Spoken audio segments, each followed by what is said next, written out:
മുല്ലപ്പെരിയാർ ഡാമിനെ സംബന്ധിക്കുന്ന വീണ്ടും ചർച്ചകൾ വളരെ സജീവമാവുകയാണ്. ഈ ചർച്ചകളിൽ ചാനൽ ചർച്ചകൾ നടക്കുന്നു. ചാനൽ ചർച്ചകൾ ഇപ്പോൾ സജീവമാകാൻ കാരണം വിജയ് സി ജോസഫ് ഡാമിൻ്റെ ഉയരം കൂട്ടുമെന്ന് പറഞ്ഞു. പിന്നെ 2-3 പഞ്ചായത്തുകൾ പീരുമേട് അടക്കമുള്ള പ്രദേശങ്ങളൊക്കെ തമിഴ്നാടിനോട് ചേർക്കണമെന്നൊക്കെ പറഞ്ഞ് വേറെ രൂപത്തിലൊക്കെ പുള്ളി വർത്തമാനം പറയുന്നുണ്ട്, തമിഴ്നാട് മുഖ്യമന്ത്രി. അപ്പോഴാണ് കേരളത്തിൽ ഇത് ചൂട് പിടിച്ചു.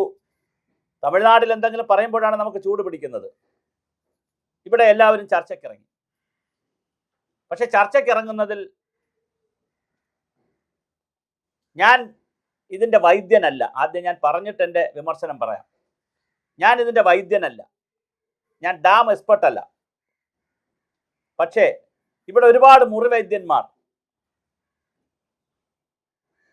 അഭിപ്രായം പറയുന്ന രീതിയിലേക്കാണ് കാര്യങ്ങൾ പറയുന്നത്. ആർക്കും അഭിപ്രായം പറയാം, അതിനകത്ത് തെറ്റൊന്നുമില്ല. ജനാധിപത്യ രാജ്യത്ത് എല്ലാവർക്കും അഭിപ്രായം പറയാം. അവരവർക്ക് കിട്ടുന്ന വിവരങ്ങൾ വെച്ച് അഭിപ്രായം പറയാം. അവരവർക്ക് കിട്ടുന്ന വിവരങ്ങളും അവരവരുടെ ബോധ്യത്തിനും യുക്തിക്കും അനുസരിച്ച് പരിഹാരം നിർദ്ദേശിക്കാം. അങ്ങനെയല്ലേ പറ്റുകയുള്ളൂ. ഒരു എഞ്ചിനീയർ പറയുമ്പോൾ ചിലപ്പോൾ എഞ്ചിനീയറിംഗ് പരിഹാരമായിരിക്കും പറയുന്നത്. ഒരു പൊളിറ്റിക്കൽ ലീഡർ പറയുമ്പോൾ ഒരു പൊളിറ്റിക്കൽ പരിഹാരമായിരിക്കും പറയുന്നത്. ഒരു എക്കണോമിസ്റ്റ് പറയുമ്പോൾ ഒരു സാമ്പത്തിക നേട്ടം കൂടി നോക്കിയിട്ടുള്ള പരിഹാരമായിരിക്കും പറയുന്നത്. ഒരു സോഷ്യൽ ആക്ടിവിസ്റ്റ് പറയുമ്പോൾ പല ആംഗിളിൽ പറയും.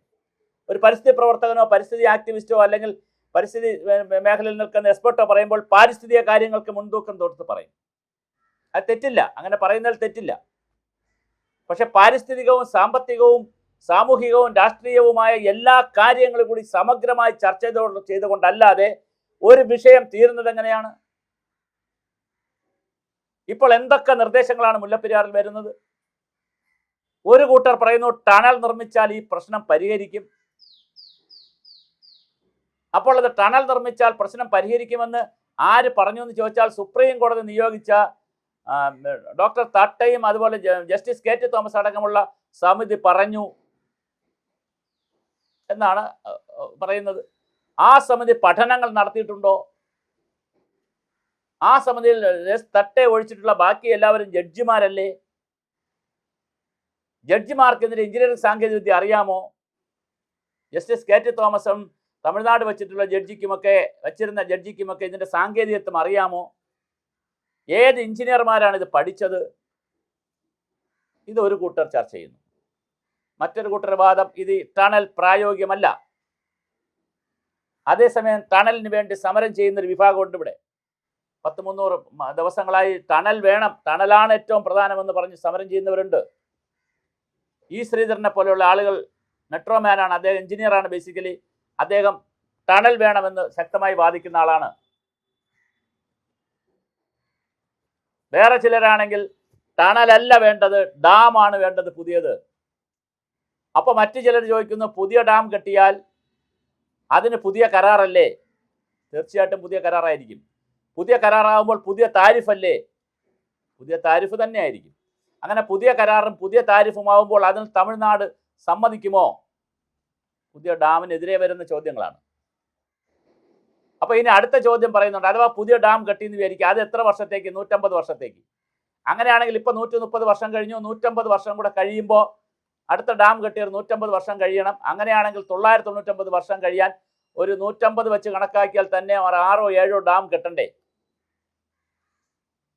വലിയ ചോദ്യമാണ് ഈ മുല്ലപ്പെരിയാർ. അങ്ങനെ 6 or 7 ഡാം കെട്ടിക്കൊടുക്കാനുള്ള സംവിധാനം നമുക്കുണ്ടോ? അല്ലെങ്കിൽ അതിൻ്റെ ബാധ്യത നമുക്കുണ്ടോ? പണ്ടൊരു കാലത്ത് തമിഴ്നാട്ടിൽ ദാരിദ്ര്യമുണ്ടായിരുന്നപ്പോൾ, പട്ടിണി ഉണ്ടായിരുന്നപ്പോൾ, ജലക്ഷാമം ഉണ്ടായിരുന്നപ്പോൾ, ബ്രിട്ടീഷുകാർക്ക് കപ്പം കിട്ടാതിരുന്നപ്പോൾ അവരുടെ കൂടെ ബുദ്ധിയിൽ ഉദിച്ചുകൊണ്ട് നമ്മുടെ നാട്ടിൽ വന്ന് അതിർത്തിയുടെ അപ്പുറത്തുള്ള സ്ഥലത്ത് പോയി ഒരു ഡാം സ്ഥലം വാടകയ്ക്ക് എടുത്ത് ഒറ്റയ്ക്ക് വാങ്ങി, ലീസിന് വാങ്ങി, അവിടെ ഡാം കെട്ടി 999 വർഷത്തേക്ക് കരാറുണ്ടാക്കുന്നു. അപ്പോഴാണ് അടുത്ത ചില ടീമുകൾ പറയുന്നു, ചില ആളുകൾ പറയുന്നു, ഈ മുല്ലപ്പെരിയാർ കരാറേ ക്യാൻസൽ ചെയ്യണം. 999 വർഷത്തേക്കുള്ള കരാർ ക്യാൻസൽ ചെയ്ത് ഇനി ഈ ഡാം ബലപ്പിച്ച് ടണലാണെങ്കിൽ അതിനനുസരിച്ചുള്ള കരാർ വെക്കണം, അല്ല പുതിയ ഡാമാണ് ഇപ്പം കെട്ടുന്നവർ പറയുന്നത് അതിനനുസരിച്ചുള്ള കരാർ വെക്കണം. വളരെ സങ്കീർണമായൊരു വിഷയമാണ്. ഇതിനിടയിൽ വേറെ ചില തീവ്രമായ ചില ആളുകൾ പറയുന്നത് സുപ്രീം കോടതിയിൽ കേസ് കിടക്കുകയാണ്, ഡാമിന്റെ കാര്യമായിട്ട് ഇങ്ങോട്ട് തമിഴ്നാട് വരണ്ട, നമുക്ക് ഡാം പൊളിച്ചു കളയാം. പ്രാക്ടിക്കൽ, പ്രായോഗികമാണോ അത്? അപ്പൊ തമിഴ്നാട് സമരത്തിന് വരുമോ എന്ന് ചോദിച്ചാൽ തമിഴ്നാട് സമരത്തിന് വരുന്ന മാത്രമല്ല, കേരളത്തിലും പ്രായോഗികമായ പ്രശ്നങ്ങൾ ഉണ്ടാകും. മുല്ലപ്പെരിയാറിലും ഇടുക്കിയിലും ഡാമൊന്നും ഇല്ലാതിരുന്ന കാലത്ത് പെയ്തൊഴിഞ്ഞിരുന്ന വെള്ളത്തിന് വലിയ അളവിൽ കേരളത്തെ മുക്കിയിരുന്നു.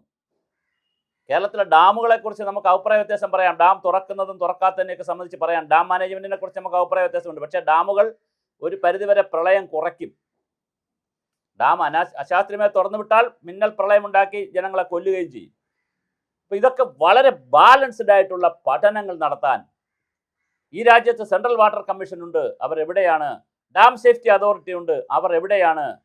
ഇങ്ങനെ രണ്ട് സംസ്ഥാനങ്ങൾ തമ്മിൽ ഇങ്ങനെ ഒരു കീറാമുട്ടിയായ ഒരു പ്രശ്നം നിൽക്കുകയാണെങ്കിൽ, ബ്രിട്ടീഷുകാരൻ ഉണ്ടാക്കി വെച്ചിട്ട് പോയതിൻ്റെ ബാക്കിപത്രമായി ഒരു ജനത കിടന്ന് അടിക്കുകയാണെങ്കിൽ, 35 ലക്ഷം ആളുകളുടെ തലയ്ക്ക് മുകളിൽ ഒരു ജലബോംബായി ഒരു ഒരു ഒരു ഡാം നിൽക്കുകയാണെങ്കിൽ അത് പരിഹരിക്കാനും അതിനെക്കുറിച്ച് ചർച്ച ചെയ്യാനും സംസ്ഥാനങ്ങളും കേന്ദ്രവും കൂടി തയ്യാറാകണം.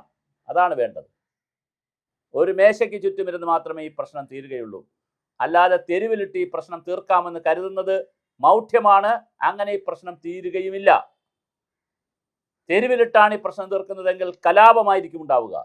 അപ്പോൾ ചോദിക്കും, നമുക്ക് സൈന്യമില്ലേ? ആർട്ടിക്കിൾ 370 എടുത്തു കളഞ്ഞപ്പോൾ നമ്മൾ കാശ്മീരിനെ സമാധാനമാക്കി എടുത്തില്ലേ? അതല്ല ഇവിടുത്തെ വിഷയം. കാശ്മീരിനെ സമാധാനമാക്കി എടുത്തതോ അല്ലെങ്കിൽ മണിപ്പൂരിൽ ആയിരങ്ങൾ മരിച്ചതിന് ശേഷം ഉണ്ടായ സമാധാനമോ അല്ല തമിഴ്നാടും കേരളവുമായിട്ടുള്ള വിഷയം. തമിഴ്നാടിനെ സംബന്ധിച്ചിടത്തോളം കാവേരിയോ മുല്ലപ്പെരിയാറോ ഇല്ല എങ്കിൽ അവരുടെ സംസ്ഥാനത്തിന് ജീവിക്കാൻ കഴിയില്ല. അപ്പോൾ പറയും, മുല്ലപ്പെരിയാർ വന്നതിന് ശേഷം ഒരുപാട് ഡാമുകൾ തമിഴ്നാട്ടിൽ വന്നു, തമിഴ്നാട്ടിന് ഇപ്പോൾ ഈ ജലം ആവശ്യമില്ല എന്നൊരു വാദമുണ്ട്. അത് ആരാ പറയുന്നത്? തമിഴ്നാട് പറഞ്ഞോ ഞങ്ങൾക്ക് ഈ വെള്ളം വേണ്ടാന്ന്? അപ്പോൾ പറയും, തമിഴ്നാട് അങ്ങനെ പറയാത്തത് അവർക്ക് കറണ്ട് ഉൽപ്പാദിപ്പിക്കാൻ പറ്റുന്നതുകൊണ്ടാണ്. അപ്പോഴാണ് അടുത്ത ചോദ്യം വരുന്നത്, തമിഴ്നാടിന് കറണ്ട് ഉൽപ്പാദിപ്പിക്കാൻ, തമിഴ്നാടിന് വെള്ളം കൊടുക്കാൻ നമുക്കെന്ത് ബാധ്യത? എത്ര സമസ്യകളാണ് പൂരിപ്പിക്കാനുള്ളത്, എത്ര ചർച്ചകളാണ് പൂരിപ്പിക്കാനുള്ളത്, എത്ര ക്വസ്റ്റ്യൻസ് ആണ് ഉയർന്നു വരുന്നത്, എത്ര ഉത്തരങ്ങളാണ് നമ്മൾ കണ്ടെത്തേണ്ടത്? അങ്ങനെ സങ്കീർണമായ ചോദ്യങ്ങളും അതിസങ്കീർണമായ ഉത്തരങ്ങളുമായി നിൽക്കുന്ന വിഷയത്തെ വളരെ ലളിതമായി മുറിവൈദ്യന്മാർ അഭിപ്രായം പറഞ്ഞാൽ തീരുമോ? ഹോളിസ്റ്റിക്കായി സമഗ്രമായി ഈ വിഷയത്തെ പഠിക്കാൻ എന്തുകൊണ്ട് സുപ്രീം കോടതി അന്താരാഷ്ട്ര തലത്തിലുള്ള ഡാം സേഫ്റ്റി ഡാം മാനേജ്മെന്റുകാരെയും രാജ്യത്തെ പ്രധാനപ്പെട്ട ഡാം മാനേജ്മെന്റുകാരുണ്ടെങ്കിൽ അവരെയും അല്ലെങ്കിൽ അന്താരാഷ്ട്ര തലത്തിലുള്ള ഡാം മാനേജ്മെന്റുകാരെയും എന്തുകൊണ്ട് ബന്ധിപ്പിച്ചുകൊണ്ടുള്ള കാര്യങ്ങളുടെ നിർദ്ദേശമെടുക്കുന്നില്ല? പഠനം അവിടെ നിൽക്കട്ടെ. ഇനി വീണ്ടും പഠനമെന്ന് പറഞ്ഞാൽ പറയും IIT പഠിച്ചില്ലേ, ഇനി എന്ത് പഠിക്കാൻ? വേണ്ട. പക്ഷെ അഭിപ്രായം എടുക്കണ്ടേ, നിർദ്ദേശം എടുക്കണ്ടേ? അവിടെ ടണൽ പ്രായോഗികമാണോ? ഡാം പൊളിച്ചു കെട്ടുന്നത് പ്രായോഗികമാണോ? അത് പൊളിക്കുകയാണെങ്കിൽ എത്ര വർഷത്തേക്ക് കെട്ടിക്കൊടുക്കും? കരാർ പുതുക്കുമോ? ഇത് ഒരുപാട് ചോദ്യങ്ങളുണ്ട്. ഈ ചോദ്യങ്ങൾക്കെല്ലാം സമഗ്രമായ ഉത്തരം കണ്ടെത്താൻ ഭരണകൂടങ്ങൾക്ക് ബാധ്യതയുണ്ട്. അവർ ഒന്നിച്ചിരിക്കണം. ഒന്നിച്ചിരുന്നല്ലാതെ ഈ വിഷയങ്ങൾ തീരില്ല. അല്ലെങ്കിൽ നമ്മൾ അടിച്ചടിച്ച് തലമുറകളോളം അടിച്ചടിച്ച് കിടക്കാമെന്നുള്ളതല്ലാതെ നമ്മുടെ എത്രയോ ആളുകൾ തമിഴ്നാട്ടിൽ, അവരുടെ എത്രയോ ആളുകൾ ഇവിടെ, പച്ചക്കറി ഉൾപ്പെടെ മുട്ട, പാല്, പച്ചക്കറി ഉൾപ്പെടെ ആയിരക്കണക്കിന് കൺസ്യൂമർ ഉൽപ്പന്നങ്ങൾ വരുന്നത് തമിഴ്നാട്ടിൽ നിന്ന്. നമ്മുടെ ആളുകൾ അവിടെ ഇങ്ങനെ വളരെ ഹാർമണിയിൽ കഴിയുന്ന ഒരു സ്റ്റേറ്റിൽ കൃത്യമായി ഇങ്ങനെ ഒരു കലാപമുണ്ട്, ഒരു പ്രശ്നമുണ്ടായാൽ അപ്പോൾ നമുക്ക് സൈന്യമുണ്ട്, പട്ടാളമുണ്ടെന്നൊക്കെ പറഞ്ഞിട്ട് വല്ല കാര്യമുണ്ടോ? ആളുകളെ വെടിവെച്ച് കൊല്ലുമോ? അങ്ങനെയല്ല ഈ പ്രശ്നത്തെ സമീപിക്കേണ്ടത്. ഇത് വളരെ കൃത്യമായ ഡയലോഗുകൾ നടക്കണം. അത് കേരള മുഖ്യമന്ത്രി VD സതീശനും കേരള ജലവകുപ്പ് മന്ത്രിയും കേരളത്തിലെ പ്രധാനപ്പെട്ട പരിസ്ഥിതി മന്ത്രി അടക്കമുള്ള ആളുകൾ തമിഴ്നാടിലെ ബന്ധപ്പെട്ട മുഖ്യമന്ത്രിയുടെയും ജലവകുപ്പ് മന്ത്രിയുടെയും ധനകാര്യമന്ത്രി വളരെ പ്രധാനപ്പെട്ടവരുമായും കേന്ദ്ര ഗവൺമെൻറ്റിൻ്റെ പ്രധാനപ്പെട്ട ആളുകളുമായിട്ടുള്ള കൃത്യം റൗണ്ട് ടേബിൾ ഡിസ്കഷൻസ്, ഡയലോഗുകൾ നടക്കണം. അല്ലാതെ ഈ പ്രശ്നം പരിഹരിക്കില്ല. അങ്ങനെ ഏകപക്ഷീയമായി പരിഹരിച്ചാൽ അതിലേൽപ്പിക്കുന്ന മുറിവ് വളരെ വലുതായിരിക്കും. ചിലപ്പോൾ തലമുറകൾ പോലും പരിഹരിക്കാനാകാത്ത മുറിവായിരിക്കും ഒരു ജനത, ഒരു രാജ്യത്തിനകത്ത് രണ്ട് സംസ്ഥാനങ്ങൾ തമ്മിൽ തീർക്കാൻ പോകുന്നത്. അതിലേക്ക് പോകാതിരിക്കാൻ എല്ലാവരും ശ്രദ്ധിക്കുക. നിർദ്ദേശങ്ങൾ ഇത് പരിഹരിക്കണം എന്ന് പറയാൻ നമുക്ക് അവകാശമുണ്ട്. എന്ത് വേണം എന്ന് പറയേണ്ടത് സാങ്കേതിക വിദഗ്ധരാണ്, അതിന് ടെക്നിക്കൽ എക്സ്പെർട്ടുകളാണ്. ഞാൻ വീണ്ടും പറയുന്നു, ഞാൻ ഡാം എക്സ്പെർട്ട് അല്ല. അതുകൊണ്ട് തന്നെ മുറിവൈദ്യന്മാരായിട്ടുള്ളവരെ, ഞാൻ ഉൾപ്പെടെ, ഞാനും ഒരു മുറിവൈദ്യനാണ് ഇതിനകത്തൊക്കെ അഭിപ്രായം പറയുമ്പോൾ, മുറിവൈദ്യന്മാരെ, ലാടവൈദ്യന്മാരെ, നിങ്ങളുടെ ചികിത്സ തൽക്കാലം നിർത്തിവെക്കുക.